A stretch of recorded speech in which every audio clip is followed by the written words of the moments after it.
Kita ke sorotan lainnya, seorang pelaku curanmor yang sempat membacok anggota Polres Lumajang ditangkap.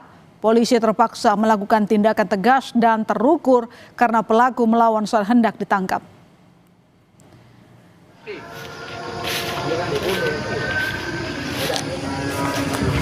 Setelah 4 hari pengejaran, polisi menangkap satu pelaku pembacokan terhadap Aibtu Kurniawan, anggota Polres Lumajang, Jawa Timur. Polisi terpaksa melakukan tindakan tegas dan terukur karena pelaku melawan saat hendak ditangkap di Pasuruan saat berboncengan bersama temannya untuk melarikan diri.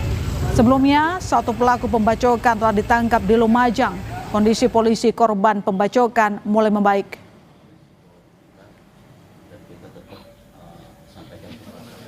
Kita lakukan penangkapan, tapi malah yang bersangkutan berhasil.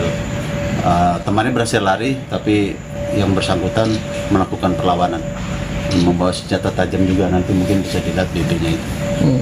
Anggota langsung melakukan tindakan tegas.